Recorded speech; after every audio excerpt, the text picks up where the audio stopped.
It's not love that's the issue. It's a skill set that has never been learned. Vulnerability, empathy, dealing with conflict, body language. People don't see our intentions. They just see how we show up in relationships.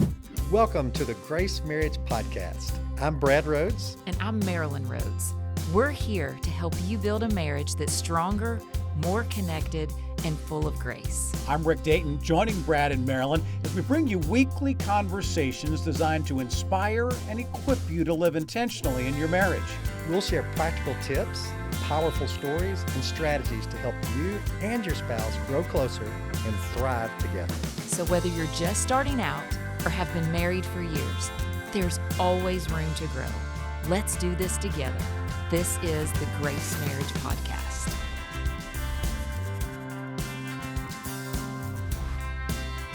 This is Brad Rhodes, and welcome to the episode. And I have a friend today and somebody that I highly respect. And I highly respect because she cares about others, tries to help others, and just lets her growth and influence flow out of her love of Jesus and love of other people. She's a speaker, a relational expert, written a lot of books, and just somebody I truly respect and I'm honored to know. And welcome to the podcast, Debra. Thank you. Thank you for having me back. It's such a privilege. Well, some of our audience probably knows you pretty well and some don't. Why don't you just kind of introduce yourself and kind of tell them kind of who you are and what's God's call for you? Yeah. My name's Debra Fileta. I am a licensed professional counselor as a career, and I am a mom and a wife. My husband and I have been married for 18 years, and we have 4 kids. And, I really feel that in this season of life, God has called me to take the church deeper in healing relationally, emotionally, and mentally. So I have the privilege of writing books. I just released my 9th book.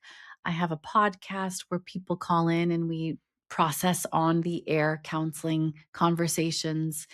And I have a team of counselors also to help people go deeper on their healing journey. So I think that would be the main theme, is deeper healing. And our podcast focus is to equip the church to better disciple, to better serve, to better love, to better help, especially in the relational space. So what are your thoughts on how can the church grow in better serving their people in the relational space and the emotional health space?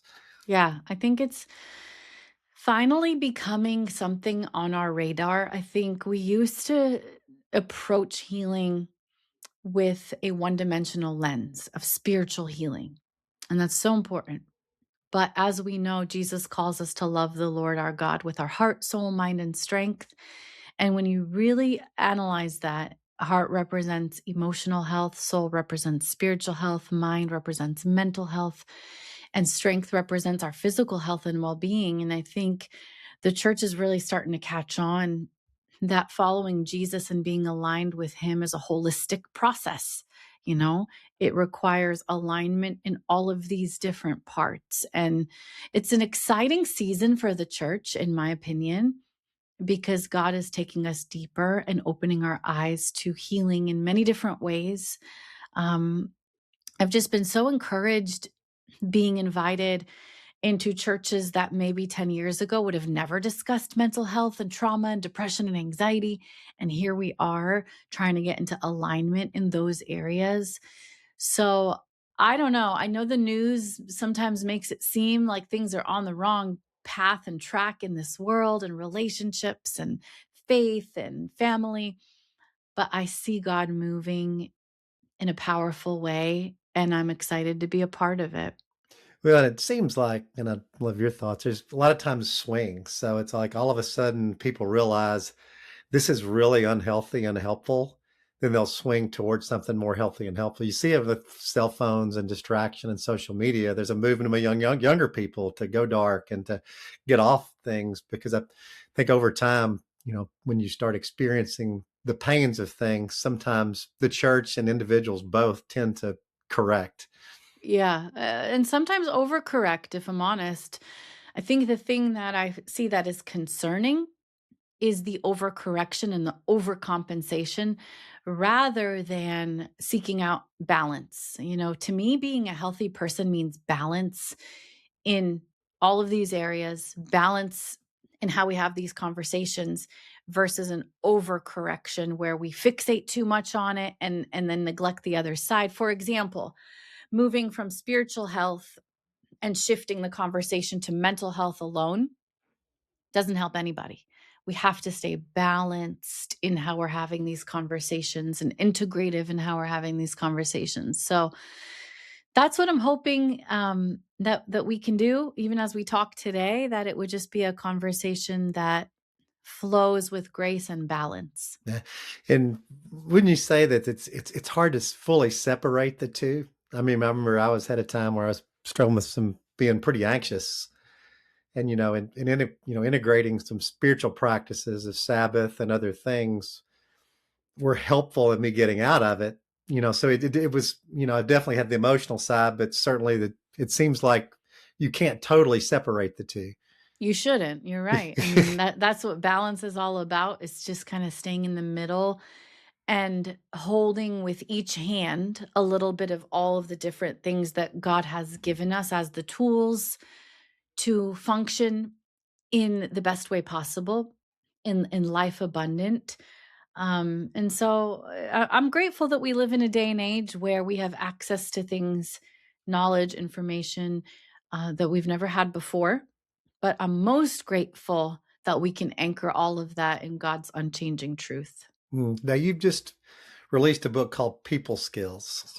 And what was kind of Yes, the heart behind that book, and kind of what's the big idea in the book People Skills? I would say the first thing and the most important is that our intentions are to love people. And oftentimes we have a lot of love in our heart towards our spouses, towards our kids, towards our community, towards this world. But that love doesn't always get conveyed in the right way because we get in the way. Our junk gets in the way. Our lack of skill gets in the way. And so this love that we have inside of us that God has called us to give gets convoluted instead of conveyed. And you see that really clearly in the world today, in that Christians are not being perceived in the way that we want to be perceived. There's a lack of skill there in how we communicate and convey God's love. And I think this was Paul's heart for the church in 1 Corinthians 9, where he says, I have learned to become all things to all people, so that by all means possible, some might be saved. And the goal in the heart of this book is that we could learn to strengthen our skills, to become all things to all people, not meaning that we conform, but meaning that we learn to convey God's love in a way that's effective to the people that God places in our life. And I even see this in marriage, Brad, where a lot of my couples in marriage therapy will say, I love my wife. Why does she not see that? Why I love her. But it's not love that's the issue. It's a skill set that has never been learned in things like vulnerability, empathy, emotional distress tolerance, rupture after repair, dealing with conflict, the different levels of conversation, body language. I mean, there's all of these skills that we haven't really been taught. And we're wondering why our love isn't being conveyed in the way that we want it, because all we see is our intentions. But people don't see our intentions. They just see how we show up in relationships. So my heart for this book is that it will help us to love better. Well, you hear IQ and EQ, and a lot of times EQ is kind of something people perceive you either have or you don't. Like he's got a low EQ or she's got a low Right? EQ. And I guess what you're saying is EQ can be improved and developed, and it can be a real Absolutely. skill. And EQ is really just not this abstract thing, but it's really learning to love others well. Yeah, exactly. Learning to be in tune to my feelings, the feelings of others, learning to be in tune to unspoken things, learning to be a better communicator. EQ, emotional intelligence, is something that's learned more than it is something that you're born with. And so I hope through this book that people can take inventory of where they're at and how they're doing, and that their eyes would be open. When people hear people skills, they think, well, I'm a good conversationalist, or I'm extroverted, so I must have good people skills. But that is a fraction of what we're talking about, just a small fraction. There's so much more to it than just being good at conversation. And I would even go as far as to say that you could be extremely extroverted and really good at getting attention and being the spotlight in a large crowd, but you still might not have good people skills, because in that environment it centers around you. You're an attention vortex. You're taking from everybody around you, and you're not good at giving. And healthy people skills is a healthy balance of give and take in relationships. And it seems like marriage is such a gift there, because it's like it's the only way we'd be able to perpetually practice. Because Perpetually is the right word. yeah, I mean, just like last night, my wife was really down about some health stuff and news, and I got a low EQ score last night because I was trying to cheer her up. I just needed to let her be sad. And it's like Right. today I reflected and just thought, all your efforts to be the remedy. She didn't need a remedy, and there was no remedy. But my point is, it seems like marriage is a real opportunity to always self-reflect and to learn both on what is helpful and what is not helpful. It is. It's probably the largest mirror that we get into how we show up in relationships. It's probably the most feedback that we'll get in marriage as well. Most of your friends aren't giving you regular feedback on how to do it better. But in marriage, you do have an opportunity.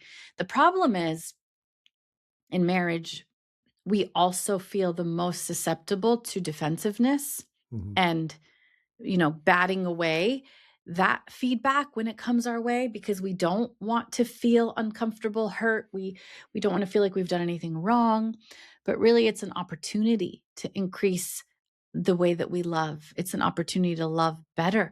And ingredients are like a recipe, in the sense that you cannot control the ingredients of the person in front of you. I can try my best to control them, but I can't control them. I can't change them. I can't alter them. I can't adjust them. But what I can do is take ownership of my ingredients, my actions, reactions, responses, boundaries, communication, listening skills, emotional management, all of the above.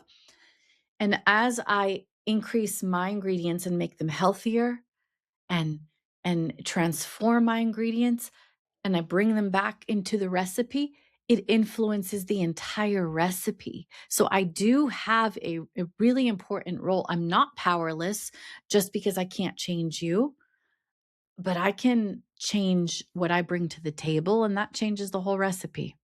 How do people change there? I mean, so, unfortunately for most, as it relates to EQ, people skills, and those, most folks seem to be relatively unchanging.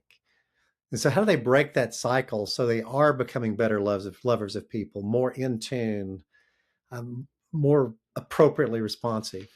It's hard to change what you don't know. It's hard to change what you don't see. If I asked you to go in and fix a car and you don't have a manual and you don't know the different parts of the car, you're probably going to end up doing more damage than good. And I think sometimes we approach relationships in that way. We think we're supposed to be experts just because we're Christians, but we go in and we don't really know the different parts, and we don't have a manual, and we're not totally sure how to do it. And so this is where putting yourself under resources such as Grace Marriage, to teach you, to give you the language, to give you the skills, to open your eyes to the different parts that you didn't even know existed. And one of the reasons I really appreciate this new book, People Skills, is that it actually introduces you to 31 different skills so that you can look at each one.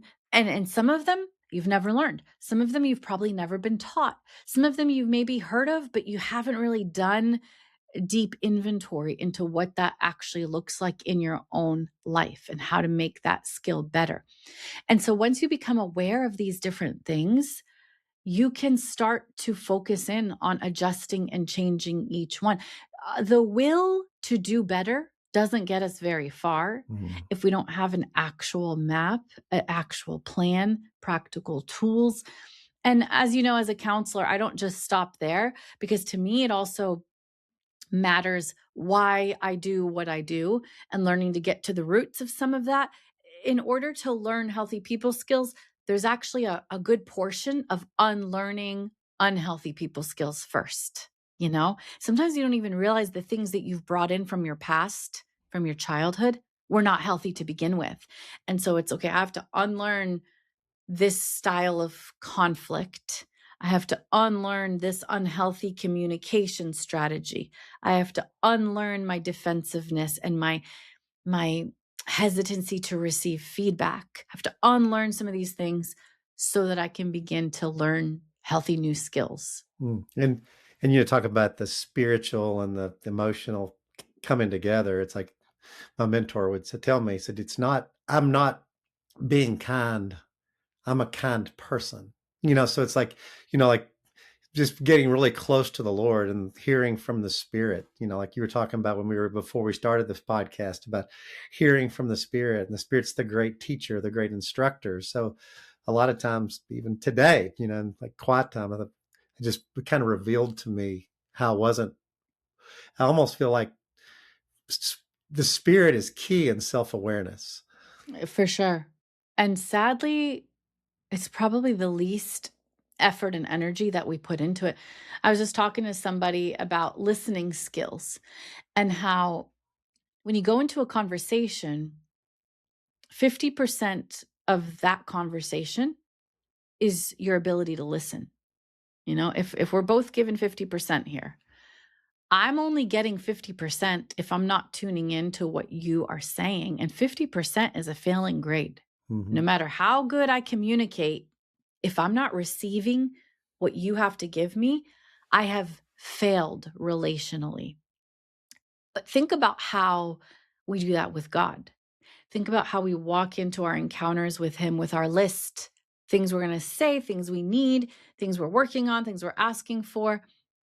But the 50% of, okay, what are you wanting to say to me? What are you wanting to reveal? Where do you want to convict and change and transform? And where do I need to work on? How do I change my ingredients? If I'm not sitting there actively listening, I will fail in my interaction with the Lord, in the sense that I'm not receiving all that He has to give me.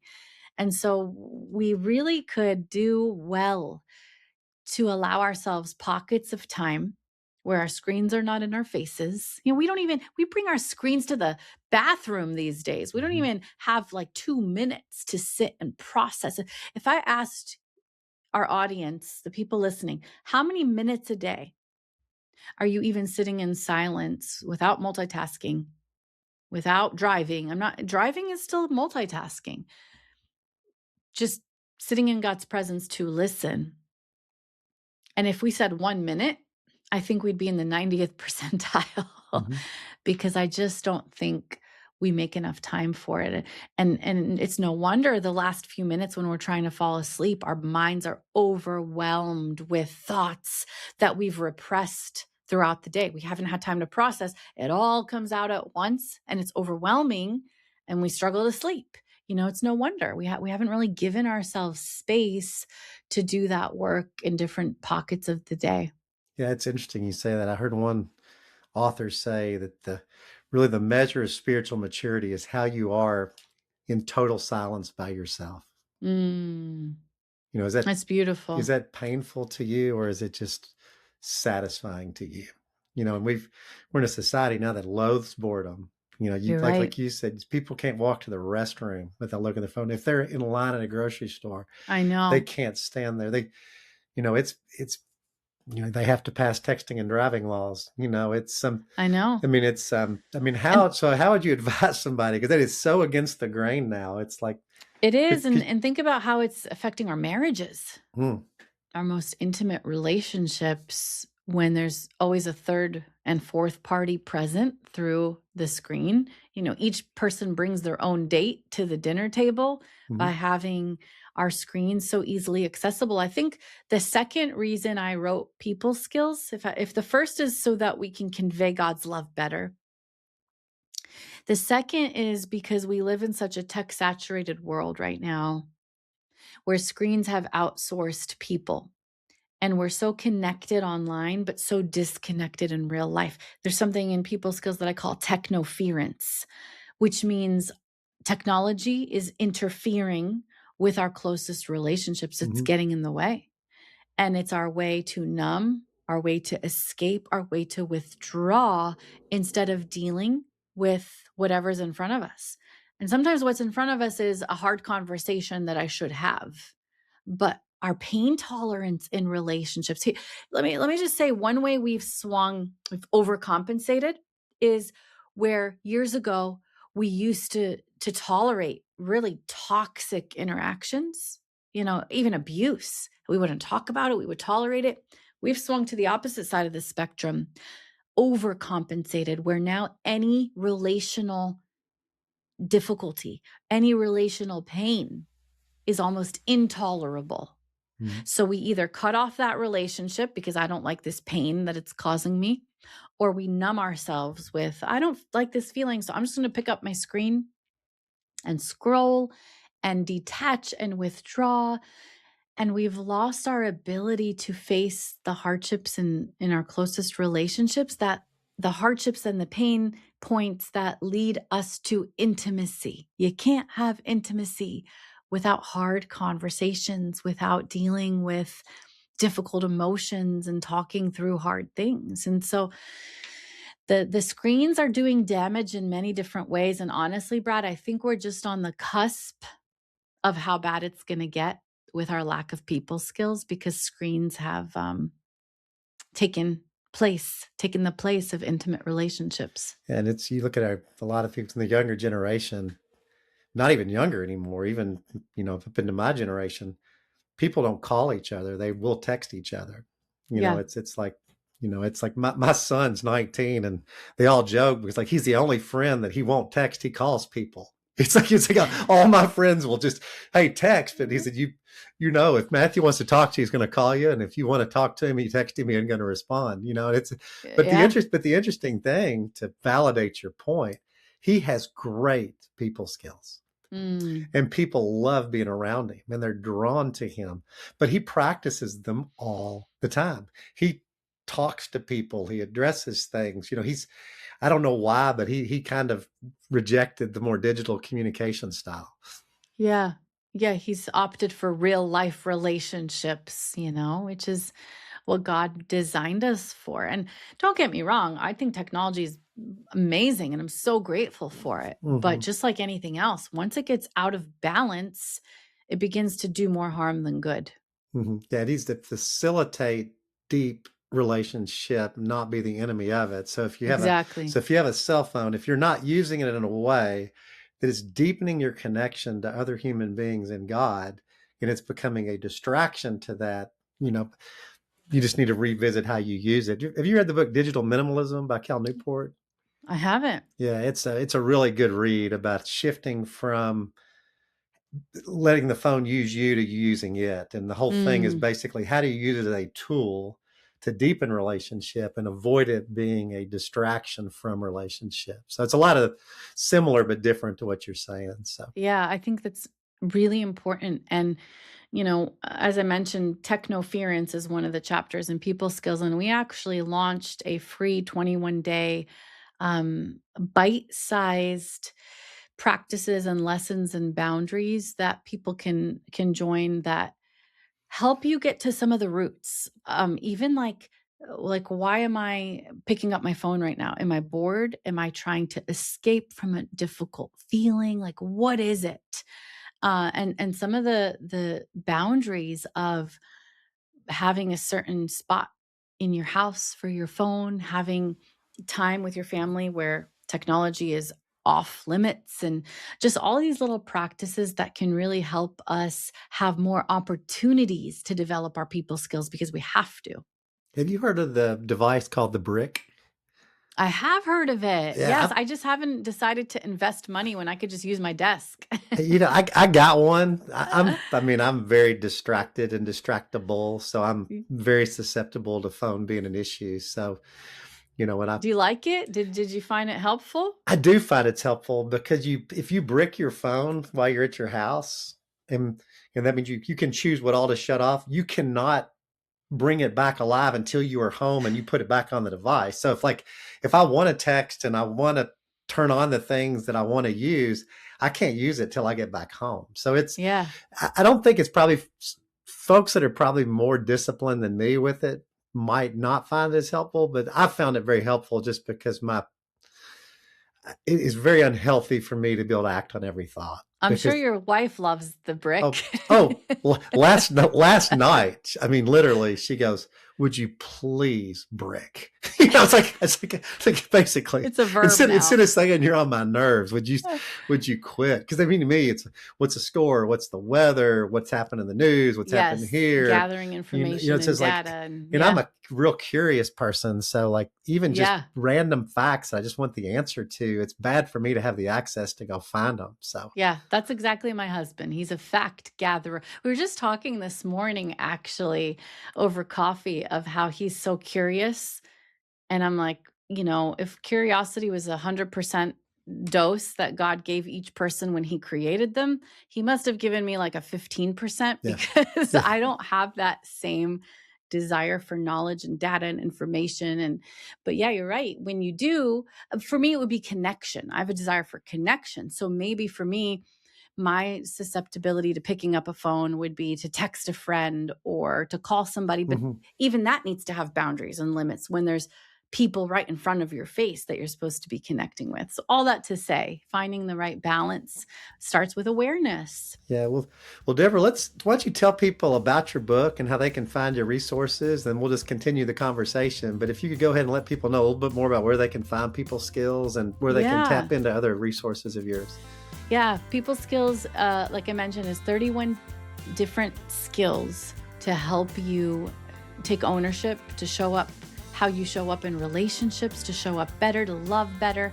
And you can find it anywhere books are sold. You can find it on Amazon or Barnes & Noble or anywhere. And the website is debrafileta.com, Fileta. If you want to jump in on our Technoference Challenge or just learn more about any of the resources, everything's at the website. Hey, thank you, Debra. Appreciate you being on the show. It's a privilege.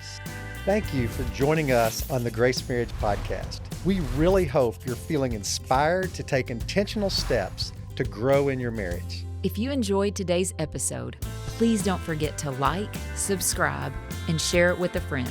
Your support helps us spread the message of grace and reach even more couples. And if you have a moment, please leave us a review. Your feedback means a lot to us and helps others discover the podcast. To learn more about how you can grow in your marriage, visit us at gracemarriage.com. Keep building stronger, grace-filled marriages. We'll see you next week on the Grace Marriage Podcast. Until then, keep growing in grace.